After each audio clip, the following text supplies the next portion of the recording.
습관이란 인간으로 하여금 어떠한 일이든지 하게 만든다. 러시아 소설가 도스토옙스키의 말입니다. 신문 기자인 선배가 이런 말을 한 적이 있었습니다. 길게 보면 성공의 비결은 두 가지인 것 같아. 첫째, 하고 싶은 일을 찾는 것. 둘째, 좋은 습관을 들이는 것. 저도 이제 대학을 졸업하고 사회생활을 하고 있으니 선배의 조언을 이해할 수 있을 것 같습니다. 목표가 없어서 실패하는 사람은 많지 않습니다. 문제는 습관이죠.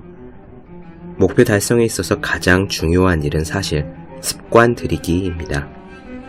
능숙한 영어 회화라는 목표는 매일 회화 연습을 하는 습관에 의해 달성되고 10kg 감량 다이어트라는 목표는 식사량을 줄이고 매일 운동하는 습관에 의해서 달성됩니다.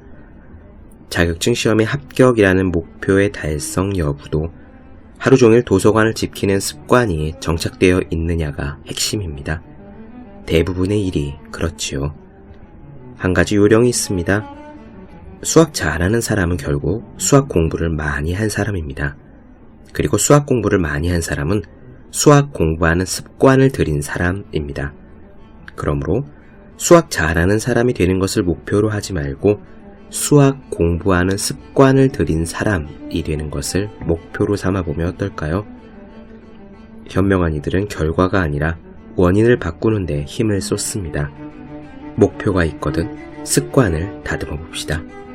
365 공비타민 문제는 습관이다 의 한 대목으로 시작합니다.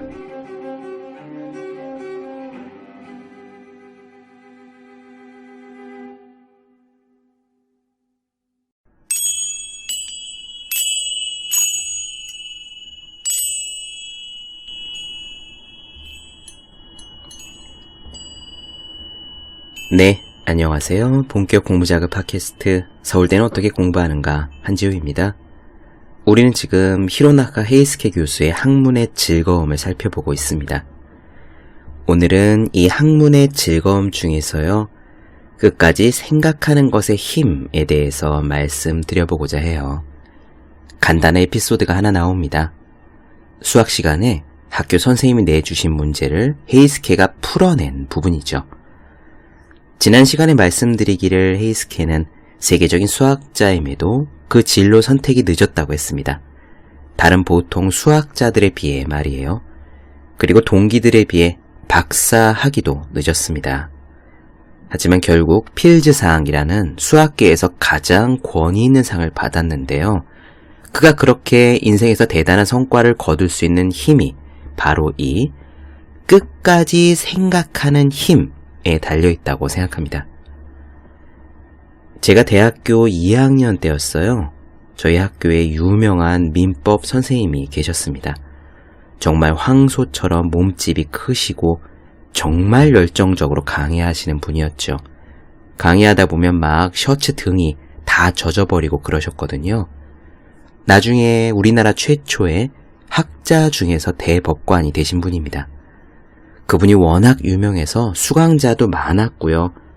청강을 하는 사람도 많았거든요. 저도 물권법 수업을 청강하던 중이었던 것 같습니다. 제 기억에요. 수업 중에 문득 이런 말씀을 하셨어요. 법학 공부를 잘하려면 끝까지 생각해야 된다. 어떤 케이스가 나오거나 이론이 나오면은 그냥 눈앞에 있는 것만 외우지 말고 의문이 남아있는 영역을 끝까지 파야 된다는 거. 그래야 머릿속에 법학이 연결되고 스스로 체계가 잡힌다는 거. 이게 굉장히 중요한 말씀이었는데요. 그것을 실천하기가 얼마나 어려운지는 제가 제일 잘 압니다. 저도 전공 공부를 잘하지 못했으니까요. 이 끝까지 생각하기에 대해서 법학 외에 예를 들면 이런 겁니다. 이를테면 여러분들께서 신문을 읽으시잖아요. 경제면을 읽어요.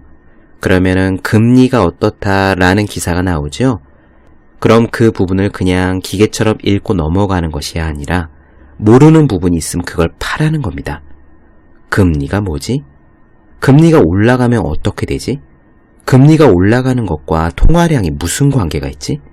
금리가 내려가는 것과 물가는 또 무슨 관계가 있지?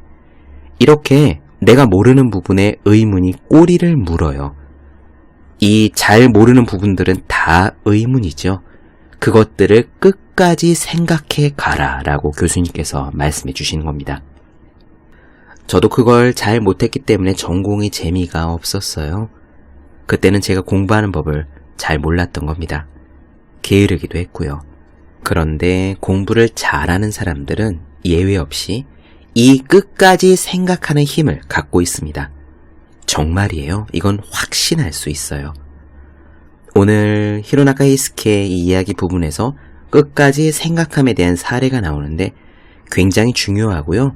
또 예전에 저희가 했던 황농문 교수님 직센테 미아이의 몰입과도 연결이 됩니다. 이렇게 끝까지 생각해낸 성공 경험이 있었기에 헤이스케는 수학에 관심을 가지고 늦게나마 수학자가 되기로 결심하죠. 돌아가도 괜찮습니다. 늦게 가도 괜찮습니다. 오늘의 이야기 행복하게 들어주셨으면 좋겠습니다.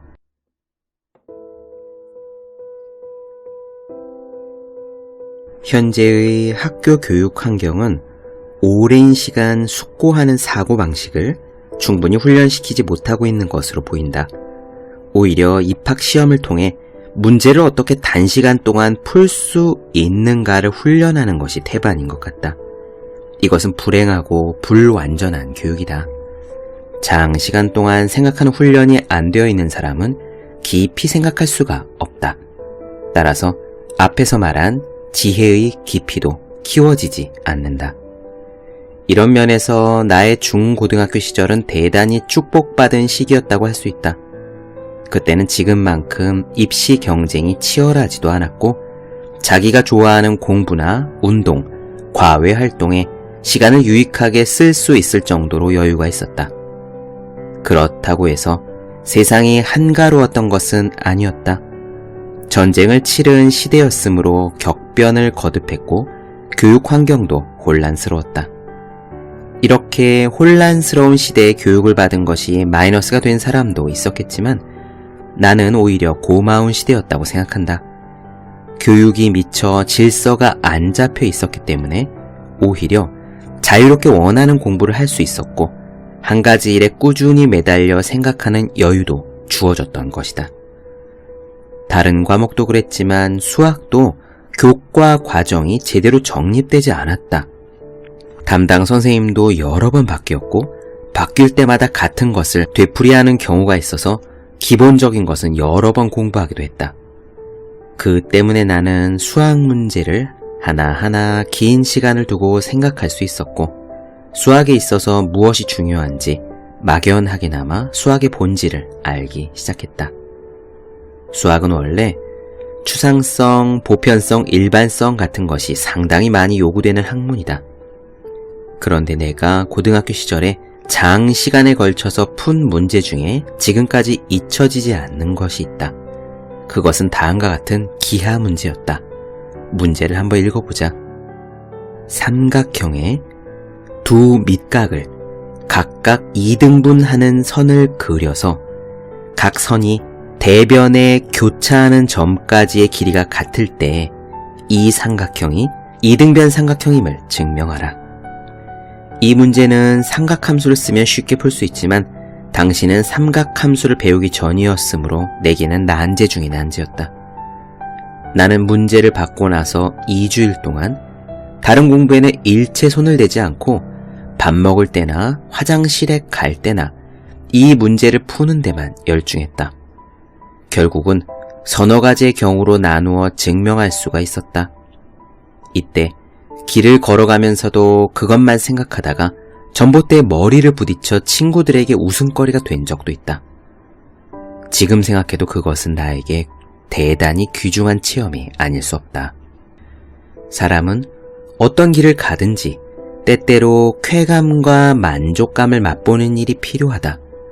늘 고통과 좌절뿐이라면 계속 그 길을 가기는 어려울 게다. 그렇다면 이 쾌감과 만족감은 어디에서 생길까? 작은 일이라도 그 일에 성공하는 데서 생긴다. 작더라도 그 일에서 성공을 거두고 그것으로 인해 만족감을 느끼고 이런 체험이 쌓이면서 비로소 그 길이 자신의 길로 여겨지며 계속 걸을 수 있게 된다고 생각한다.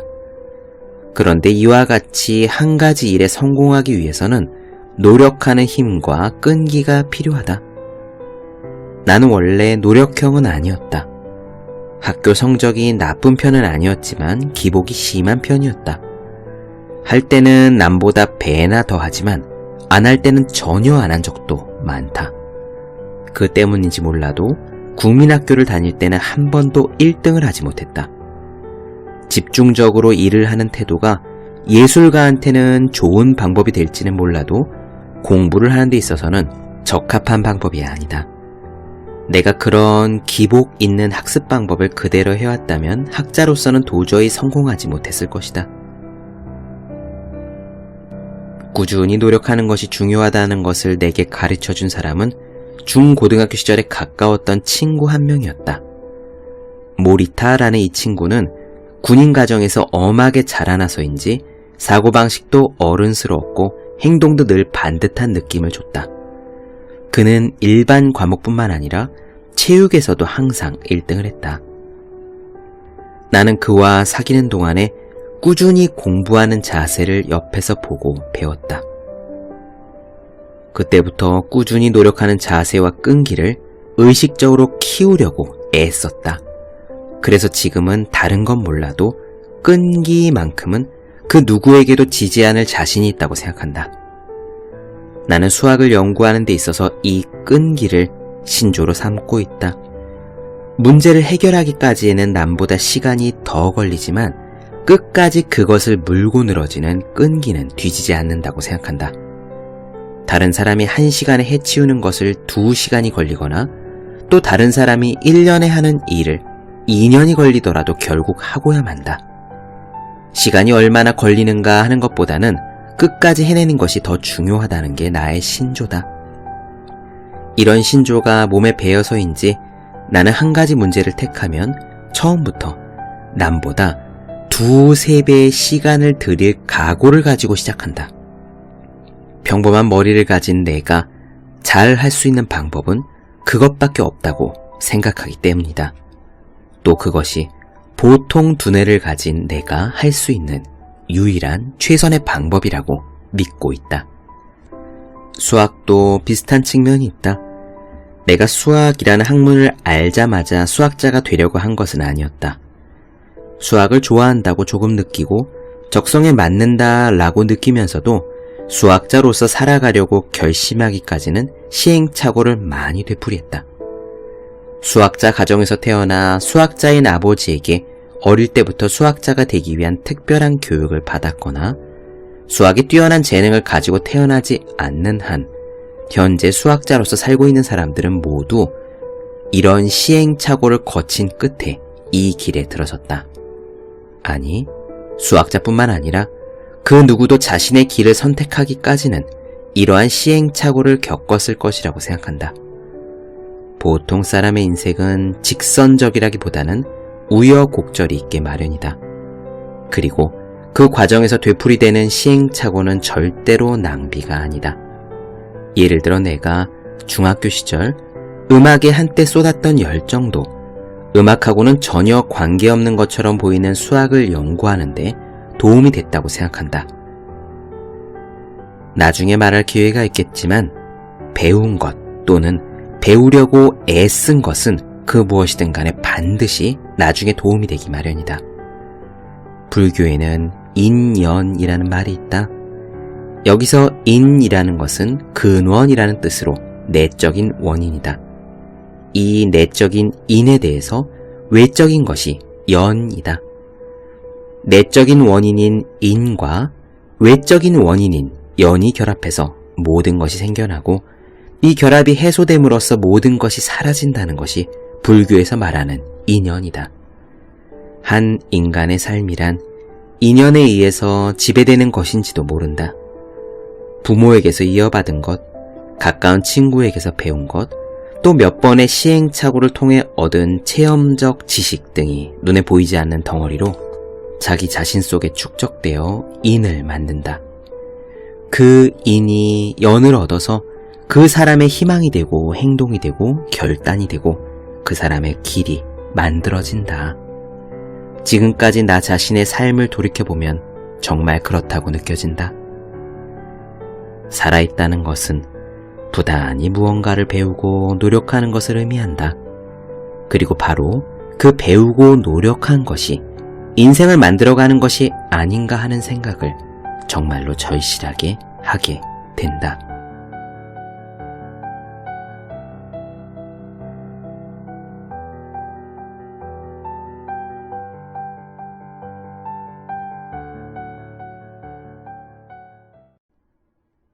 네, 본격 공부작업 팟캐스트 서울대는 어떻게 공부하는가?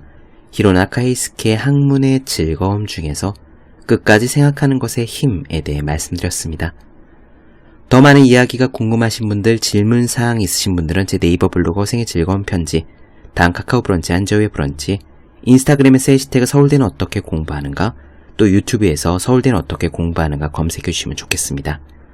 또 매일매일 공부하시는 분들, 여러분 주변에 매일매일 공부하시는 그분들을 위해서요, 하루 한 페이지씩 읽고 공부할 의지를 북돋는 책, 보기만 해도 공부하고 싶어지는 365 공부 비타민을 선물해 주시면 좋겠습니다. 오늘 여기까지 할게요. 전 다음 시간에 뵙겠습니다. 여러분 모두 열심히 공부하십시오. 저도 열심히 하겠습니다.